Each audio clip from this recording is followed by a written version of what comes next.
Hello, and welcome to another edition of the Hitting the Hardwood podcast, your home for all the latest Minnesota Lynx and WNBA news, analysis, and coverage. Thank you for tuning into another episode this week. I'm your host, Mitchell Hansen, and this week I am honored to be joined by seven-time WNBA All-Star, former Rookie of the Year, Finals MVP, four-time WNBA champion, someone who is on the top 15 of the WNBA all-time scoring list. You know her as Money Moan, the one and only Seimone Augustus. I really appreciate Seimone taking some time, joining the podcast. We talked about a lot, everything Lynx related, WNBA, her career. We discussed her top moments from arguably the greatest stretch in WNBA history, for sure, in Lynx history, but being a part of that dynasty era with the Lynx, winning, as I mentioned, 4 WNBA titles. We talked about her time, some of her top moments, her most memorable moments, her favorite moments, whether it be with the fans, with the community, on the team in general. We did also talk about her time coming to an end with the Lynx, which you'll hear in the recording that it is still kind of a touchy subject for Seimone. She didn't see her career ending the way it did. In Minnesota, that is, and it you can tell it still kind of hits her deep as far as that time coming to an end. Maybe before she had hoped it would, maybe before either side had hoped it would, but ultimately that's what took place. But Seimone kind of talks about that, what it meant for her to be a part of the Lynx organization, how it became a second home for her. And everything in between. Then we transition into talking about the WNBA this year. Seimone says she watches the WNBA quite a bit, or whenever she has a chance. We talk about the Lynx. We talk about the future of the Lynx. A little bit of everything. And Seimone is one of my personal favorite players that I've ever covered. With the Lynx and in the WNBA. She's a great personality. She's a very joking personality, which kind of made her a fan favorite in Minnesota, among other reasons. But she's also just a very genuine person, and she's very, very nice, and she's always treated me well, and she did once again on this podcast. So I once again want to thank Seimone for joining the podcast. I hope you enjoyed the conversation with her and the sit down I did have with her. And without further ado, let's kind of just jump right into things and listen to the podcast with Seimone Augustus. The one and only Seimone Augustus. How are you doing? I'm doing good. How about yourself? Good. Thank you for joining. Thank you for talking a little, taking some time to talk a little Lynx basketball, a little WNBA, a little everything in between. So I appreciate you taking some time. Oh, thank you. Thank you for having me. Before we get started, I know a lot of people are wondering. I'm wondering myself. What are you up to now? What's life of Seimone like right now post basketball? Just enjoying retirement right now. Been a while since I've been around my family, so I'm really enjoying being around family, friends, catching up on some old hobbies, some new hobbies, as far as like farming, gardening, stuff like that. So it's just really kind of enjoying myself. Mm-hmm. What kind of taking a trip back down your career? What was your time like with Minnesota? Obviously, it was a very, it was a very successful career. It was a very storied career. I mean, you accomplished a lot personally and as a member of the team overall. But what was your career like from when you first broke into the league until you stepped away from the Lynx? It was an amazing opportunity. Obviously, I didn't know where I was going to go on draft night. It could have been Phoenix, it could have been Minnesota. But I'm thankful that it was Minnesota because it was a great opportunity for me to just learn about a place that I've never known. Like I said before, I remember the first time I got there, the first question was, what do you know about Minnesota? And I had absolutely no idea. Didn't know much about Minnesota. And so No. throughout the course of my 14 years, I've learned a lot as far as the culture, the people, just the love that they share, how they go about business. They're blue collar, hardworking people that just loves to win, but also loves to embrace their sports team. And so it was amazing to be there for 14 years, enjoy the good, the bad, and the ugly, of what being a part of a professional organization could be like. as far as the winning and the losing. And so it was just amazing to kind of go through the grind of losing and understanding what that felt like so that you can appreciate the moments where, we had our dynasty team and we just kind of lived in those glory days and had an amazing run. So I'm truly thankful, to have been a part of a team and an organization that was, very well structured and basically set us up to have the success that we had. Mm-hmm. Yeah, I mean, you kind of touched on it. You were there from the good, the bad, and the ugly, and all the successes. I mean, you were there from the very beginning, and it started, with you and the kind of the foundation that you guys built once you broke into the league. What was it like for you to, now that you look back on it, to see that journey and to see all those maybe the struggles or not maybe struggles or challenges early on, paying off in the end and all the success that came out of it. Yeah, I know early on when you're in it, you really don't see, the light at the end of the tunnel. But you just keep your head down and you keep chugging along. And as long as you see changes and actions being made within the organization to try to make the team better or try to get the right people in the right positions, you always feel comfortable. You feel, safe. So I always seen those transitions. So it made me feel comfortable to stay and continue to fight through until we got to the times where, we hired a coach Reeves and we started to get some of our better draft picks. We got the Maya Moores of the world that came in and just added this championship pedigree to what we already had as far as myself, Waylon, and Bronson.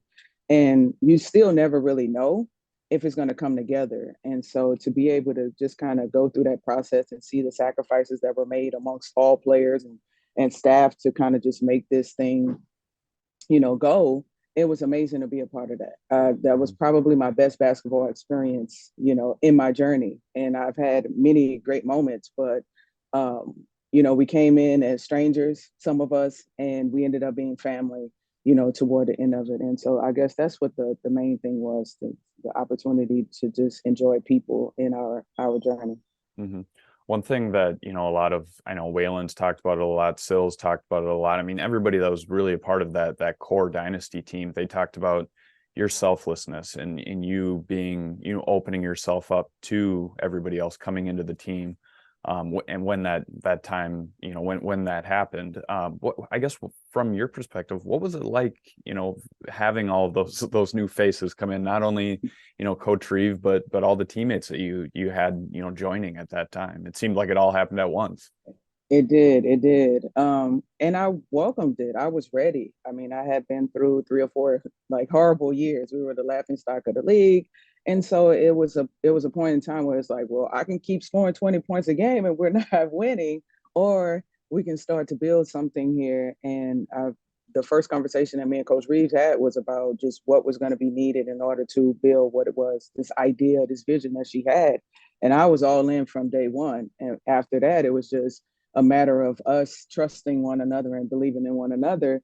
And I think within the first week of practices, we started to experience that. You started to see people be selfless, not just myself, but everyone, because it takes a lot. You have to put your egos to the side in order to focus on a greater good. And it was easy for us to do so because we looked at the people that we had. Waylon's an amazing person on and off the court. Bronson's an amazing person as well. So it's easy for you to let your guard down and be able to give what is needed to accomplish the things that we did.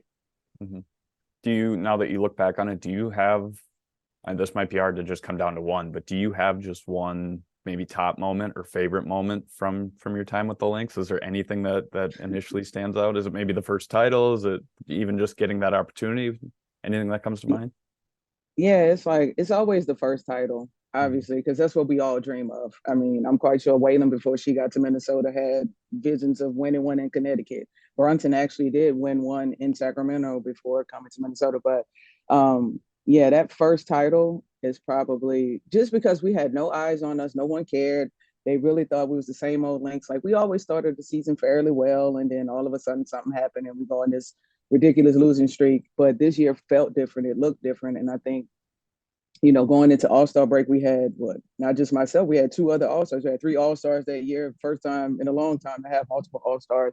And just a conversation about the Lynx in that locker room during All-Star break was a lot different. The way people saw us, they was just like, oh no, it's different. Like, oh, the Lynx might make a little run. It still was a running joke about the losing Lynx, but they all understood that the mindset and the culture had changed here with the Lynx, and we was going to be a problem for some years to come. Mm-hmm. One thing you had talked about, when you initially left the Lynx, or it might even be after you had stepped away from basketball in general, but you talked about Minnesota as being your second home, and it being, you talked about it. You were kind of unfamiliar with Minnesota and what it all would entail, but it became your second home. And one thing that stood out to me that you said was the connection between the Mississippi River, Minnesota and Louisiana, and just that it's all tied together. But what was your relationship like with the city, with the community of Minnesota during your time? It was amazing. I mean, it still is. Being there for the 25th, I had the security officer take me to go and visit some of the fans that I normally see that's in the wheelchair sections and so on and so forth. It's like an undying love. Like, it's always going to be there. That connection is always there. We, um, you know, getting out into the community. I used to do a lot of volunteering with Danielle Robinson when she worked with the homeless people at the Simpson House. So that was like a joy to get out there, see the LGBTQ community doing Pride. I ain't gonna lie, I really do miss the state fair. I miss the state Hey, fair. it's coming up. It's coming up.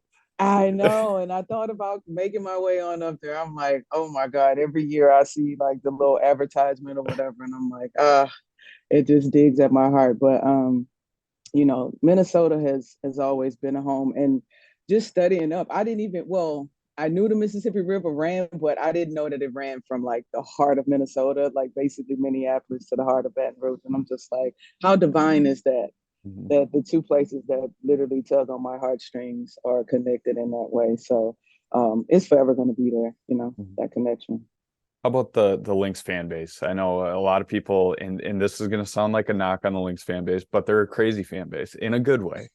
And what was your relationship like with the fan base? Because I know you were definitely a fan favorite of theirs. Man, I love the Lynx fan base. Now hearing stories from opposing teams and players, they're like, "Oh my God, they were the worst!" Wow. I was like, "That's awesome that they create an environment that you hated to play in, and we love to play in." But I mean, they were amazing. I remember one time we came back. I want to say it was maybe the 16 or 17 finals. We didn't expect fans to be waiting for us at baggage claim, and I mean, I don't know, a few hundred we're kind of just waiting there. And it was like, our little chant, like, let's go, Lynx, let's go, Lynx. And we were just kind of blown away because, I mean, they are invested.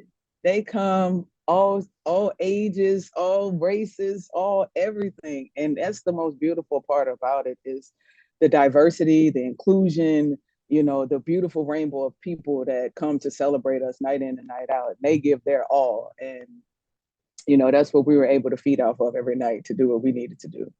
Mm-hmm. You mentioned the coming back to that environment and coming back to Minnesota for the All-25 celebration. What was it like for you to kind of reconnect with everybody all in one space and kind of have a big celebratory weekend kind of back at the second home in Minnesota? I know. We hadn't seen each other in a while. We kind of keep up via DMs or, whenever we see each other online. But it was great to just kind of like have those conversations, hug each other, talk it out, laugh like we did before and just, really embrace each other. You never know until it's gone. And so while we were in it, we never knew this day would come where we wouldn't see each other for a few years. And then all of a sudden we pop up and it's like, oh my God, I haven't seen you in so long. And people have babies now and books and all kind of crazy things going on in their lives. So, that was an amazing time just to kind of gather us and also obviously celebrate Seal's jersey retirement and everything else. But, it was good. It was refreshing to Mhm. see everyone again. Yeah, one thing that I talked to Renee Montgomery, I had her on about a Oh, month Lord. ago, or maybe a month or two ago. It was actually right before the All-25 weekend. I had her on the podcast, and she talked about she didn't go into detail, but we talked a little bit about I was in the locker room for the 2017 celebration after the finals, and I have a video of Renee dancing, and I asked her, I said, who has the most like hype or who has the best moves in the locker room? and she almost went with herself, but she went with you. What do you think? What do you say to that? Our locker room was the funnest place to be. It was like our safe place. So we had a lot of fun with each other, whether it be singing, dancing, I mean, you name it, we were in there and we were competing. We're a very competitive team, obviously. So everything that we did had some form of competition in, and you just wouldn't imagine a lot of things that went down in our locker room, but it was all for good because this was like, for us, it was like our last like hoorah before we had to like go out and be warriors on the court. So we really enjoyed and embraced that. And I would have to say, Renee gave me a good run for my money. That was a battle that was constant between us, dancing in the locker room. So You can be the co title or co champions I'll in that share. category, right? Yeah. I will share it. I will share it. Um, Talking a little bit about just your time with the Lynx and kind of how it came to an end. I'm not asking to go into details and everything, but obviously, I know you had mentioned in the past that it didn't end exactly how you maybe envisioned it would. Now looking back on it, how do you think, looking back on that time, what are your thoughts on kind of how things ended and just kind of moving on from the Lynx? It was very hard. Like it wasn't an easy decision. Shit, I'm about to start crying right now. It's still kind of, a sore spot. Obviously you spent that much time and you've done so many amazing things. Your heart is invested into it. And, I guess I kind of got blindsided by the business aspect of it.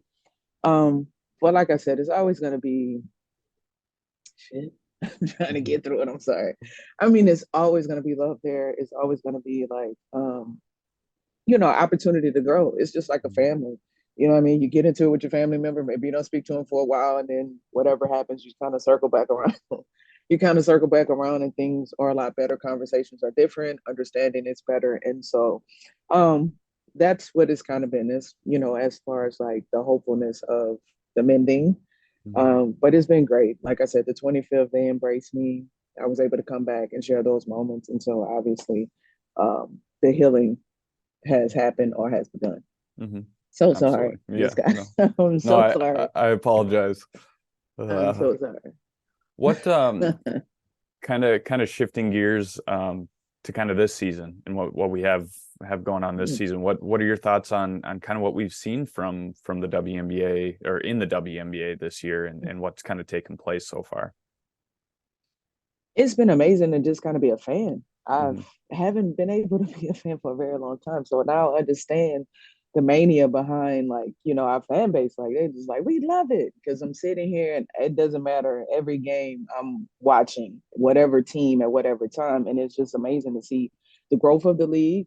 Obviously the way that the players are individually pushing their brands and people are identifying with that.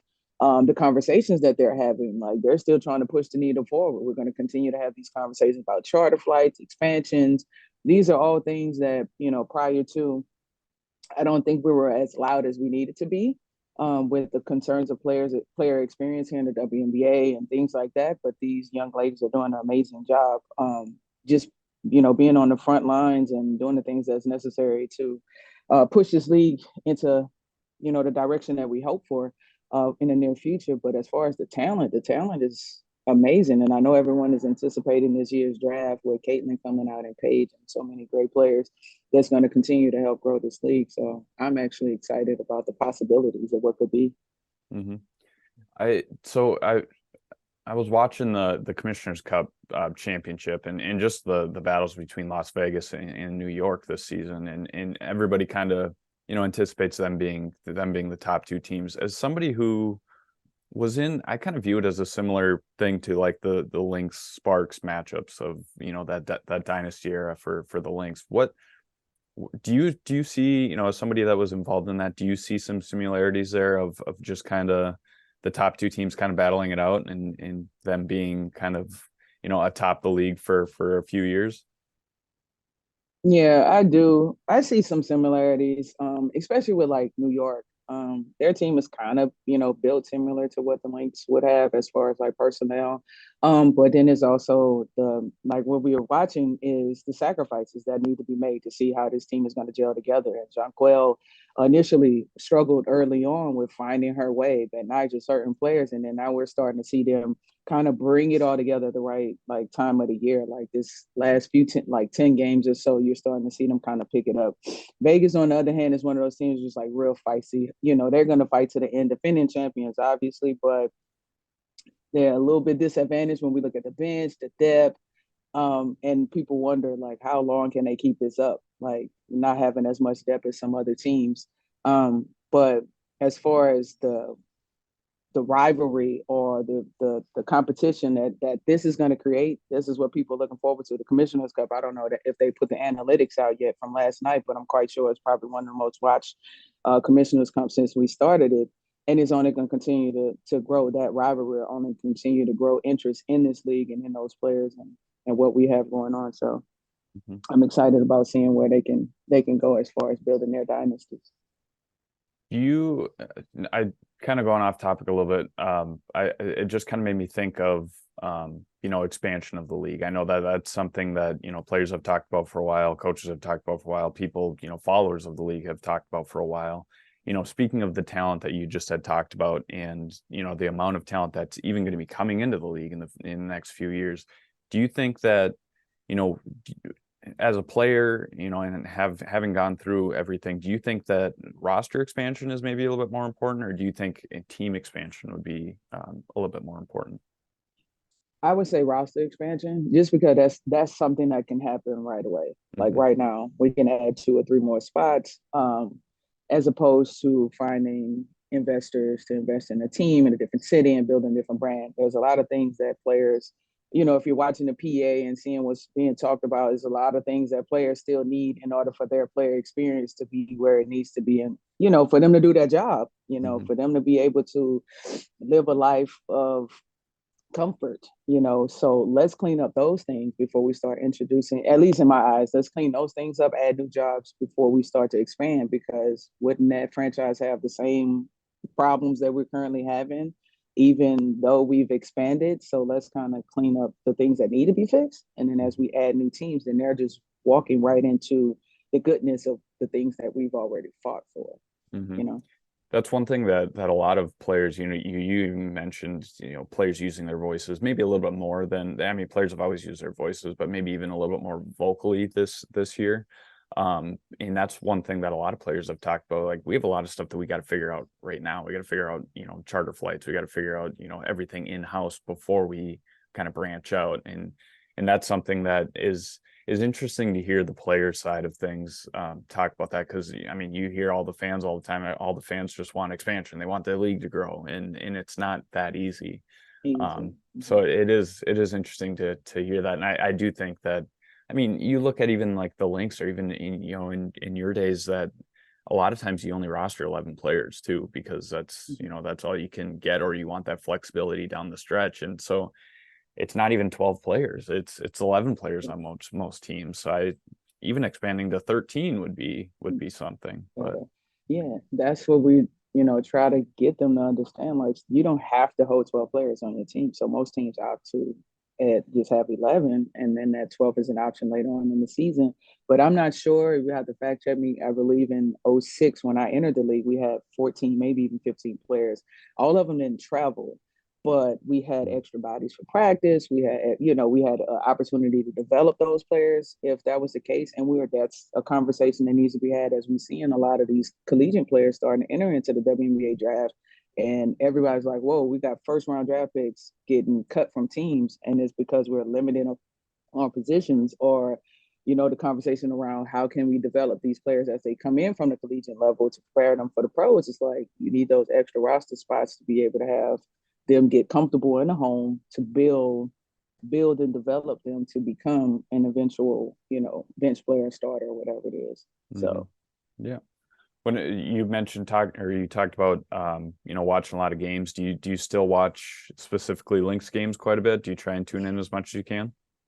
I watch everybody. I literally do. So yeah, I do catch a lot of the Lynx games, obviously. I'm super proud of Fee. MVP. It's going to be hard to get that with the way everyone is playing. Stewie's playing crazy, Asia, but I mean, I'm glad to see her on that trajectory of like MVP status or whatever. Obviously, Diamond Miller is a bright young talent that's entering the league. I would put her, ahead of Aaliyah Boston right now, just because of the fact that the Lynx are in playoff position. But rookie of the year is kind of based on what people see and what people feel. So, Mm-hmm. um, but no, they've been doing an amazing job starting 0-6 and then now fighting, in playoff position and everything. So it's been awesome to see. Is it weird watching the team that you used to play on? Is it weird seeing, like the Lynx play when you're not on the court? A little bit, only because I'm a strategy person. So I'm watching, they run a lot of the stuff that we used to run. And I'm just like, oh my God, like I'm literally in the house coaching, like, come on, cut, it's open. I see all these openings, all these cuts, all these things. And I'm just like yelling at the TV screen. I'm like, it's the same play, Mm-hmm. So, but it's good. It's good to obviously, like I said, be a fan and now enjoy, seeing them be able to execute or do some things that we were able to do. Mm-hmm. What are your thoughts on just kind of the stage of the rebuild and kind of that process? I mean, obviously it's everybody expected a rebuild after you lose the caliber of players like yourself and the rest of the dynasty era team. Sil was kind of that last player last year. But what are your thoughts on where they're at and kind of the foundation that they're building right now in the job that Coach Reeve is doing and kind of maneuvering all of that as well? Yeah, no, it really didn't feel like that much of a rebuild. Obviously, they missed the playoffs last year, but the struggles that we've seen other teams have during a Mm-hmm. rebuild year hasn't been that for the Lynx. And you're seeing them now in this year starting to get their footing as far as, they got solid players in solid positions. All of them are young and they're learning. So that's the beauty of it. And yet you're in playoff positions. You're beating teams. The streak that they had when they beat Connecticut and New York without Nafisa, that right there tells you a lot about, like, it's beyond the rebuild. I think they're heading in the direction of like creating something solid to move forward. Like I wouldn't be surprised if in the next year or so they're actually top five or in the top of ranks of the in the WNBA as far as like playoff positioning and really making a run for possibly a deep playoff run one year. So they're right there. Obviously, Coach Reeves is a mastermind genius. She's been doing this for a very, very long time.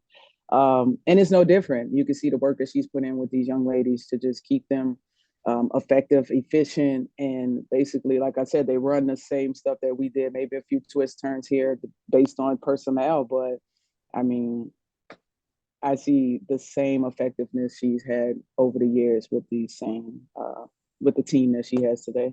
Mm-hmm. Yeah, it's kind of remarkable. So the last 3 years we've seen this exact storyline, play out where they start off with winless of 0-4, 0-6, whatever it may be, and then they turn things around. And to me that speaks volumes to. I mean, not only it takes time to mesh, a team that we're Mm-hmm. seeing that with New York right now. They're improving as the games go along. The same thing is with, even if you're not to that caliber, the same thing happens with any team. And I think that's what's happened with Minnesota the last few years. That's, I think it's a credit to Coach Reeve and the coaching staff and continuing to, build that chemistry and find ways to make it work on the fly. And I mean, they're tied for sixth. They're right in the middle of the Mm-hmm. playoff hunt right now. And, that's after starting 0-6, like you said, and they, a lot of people thought that they were just gonna quote unquote tank for the rest of the Like year. this So it's season, yeah. yeah. But I mean, and then you look ahead too. The possibilities with this team, they're gonna free up some cap space this offseason. They're gonna have a good draft pick wherever they land. I mean, over half the first round is a talented draft pick. Doesn't matter where you Mm-hmm. land in the first round, you're going to get a talented player. But they could quickly turn this around, and like you said, it doesn't feel like a rebuild. It just kind of seemed like it was maybe a half season Reboot. or a season, and yeah, a reboot, and it's just retool and keep going. But what was it like for you to work under, kind of have that relationship with Cheryl and just kind of you guys kind of grew up together too at the same time of that era. Yeah, I know. We came in and obviously it was our first time coaching or head coaching on this level. we had great conversation, communication. Like I said, when she first came in, she said she had a vision. She had things that she wanted to kind of get done, and she mapped out how it was going to happen. And like I said, I was all in on the idea of this vision and this plan. Um, and we just kind of went from there. She started to brought in Bronson, brought in Waylon, got Maya, and things started to fall into place when we saw a beautiful evolution of the game, the way we played. I know I learned a lot as far as being able to apply my athleticism to just logic and details. And I mean, she's a stickler for details. So it's just like being able to structurally execute each game plan the way we needed to. And I thoroughly enjoyed it. I thoroughly enjoyed just learning the game. She was like a teacher of the game, and I was able to obviously apply a lot of my logic, my intellect, and my athleticism. And so that actually helped me elevate my game and others as well. We enjoyed breaking down the games and understanding how we can be more efficient or how we can be more effective on the defensive end of the court, supporting one another and flying around. And that was contributed to the way that she taught us, the way that she brought us together, and how hard she pushed us to be basically the best that we can be. She always preached legacy throughout her time or throughout our time. And that's something that we wanted to make sure that we cemented and basically created something for generations to follow. Mm-hmm. Mm-hmm. Yeah, you guys, I mean, you don't need me to say it, but you guys definitely did that both on and off the court. Using your voices, using your skills, everything in between.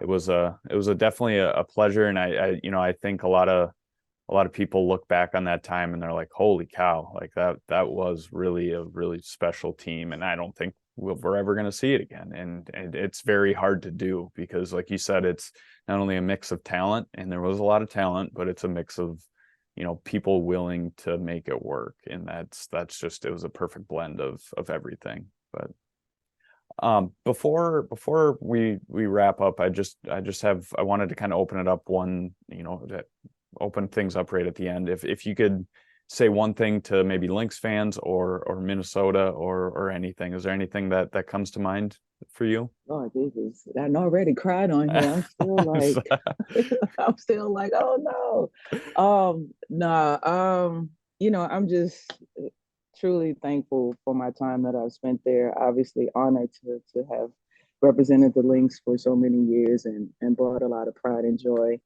to the city, to the state. And, I guess it's just a big thank you. I never did get to have that thank you.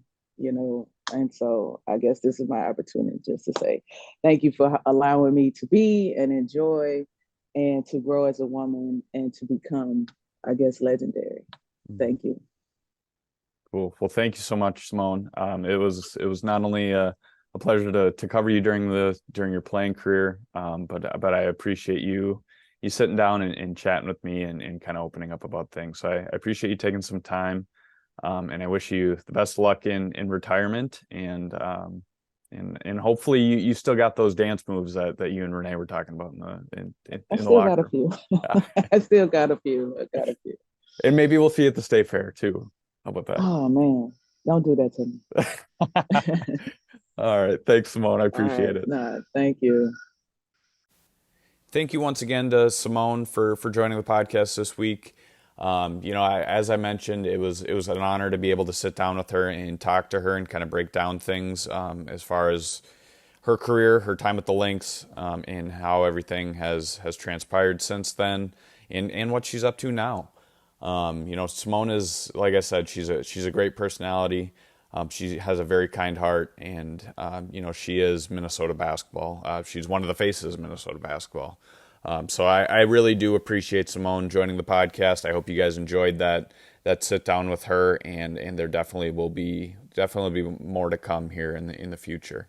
I also want to give a shout out to Jeremy Rushing for producing this podcast every week and does a great job on the back end of making this sound great and making sure that everything is fine-tuned and available for you all every week. So I appreciate you, Jeremy, and thank you for all your work at Hitting the Hardwood.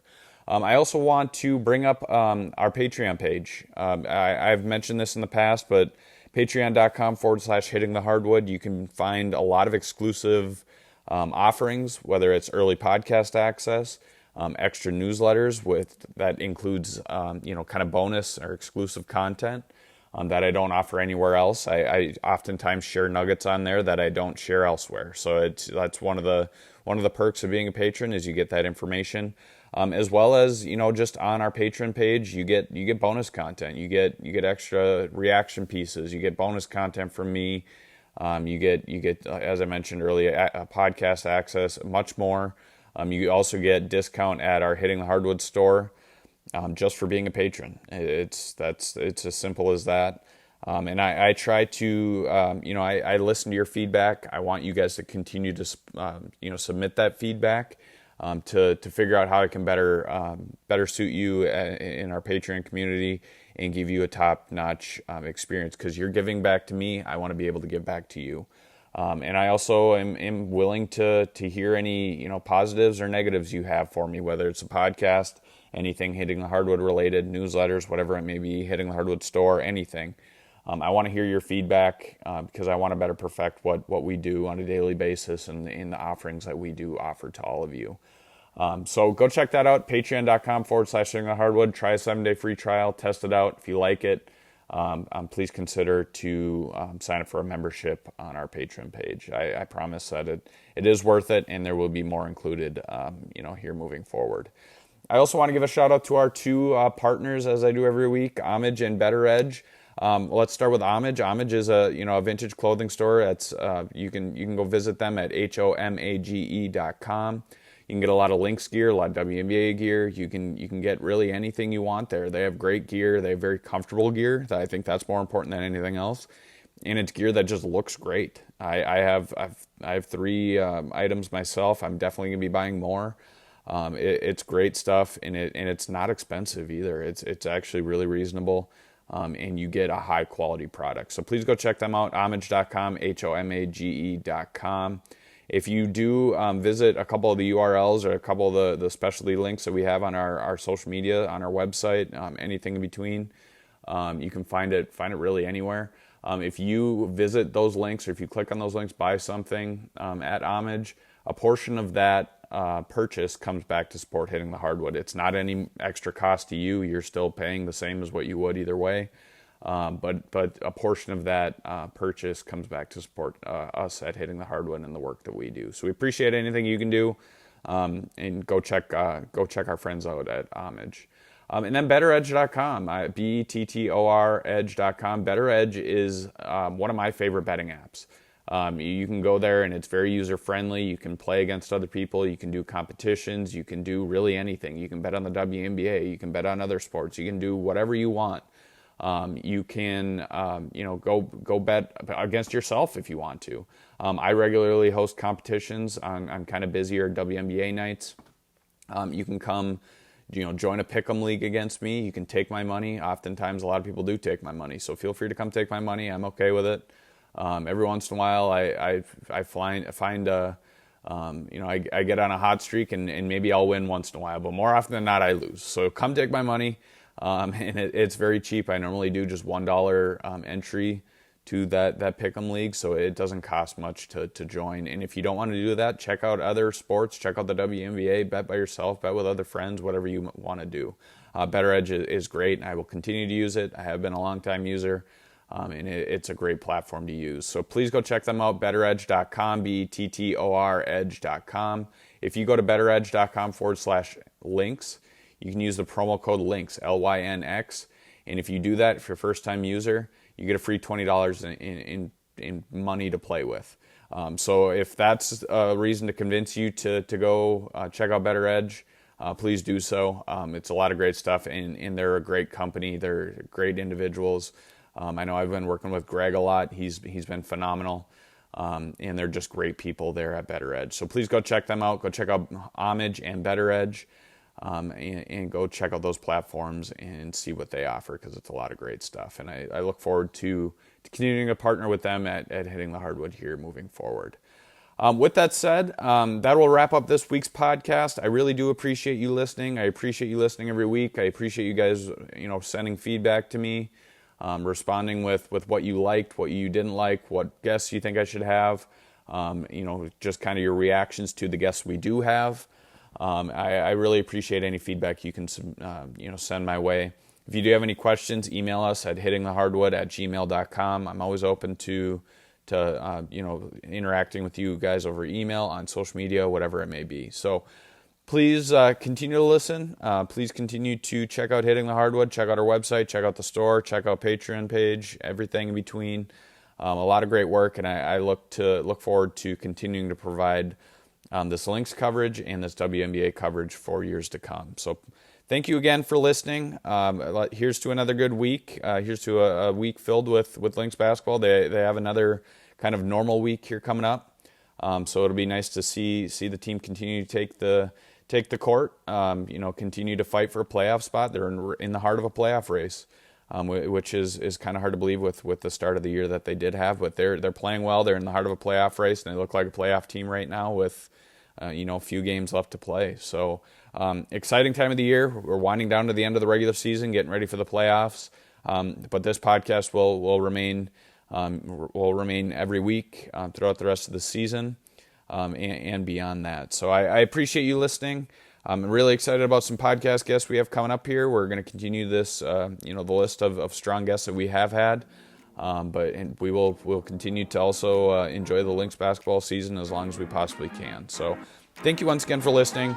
I will see you all next week. I hope you have a great week.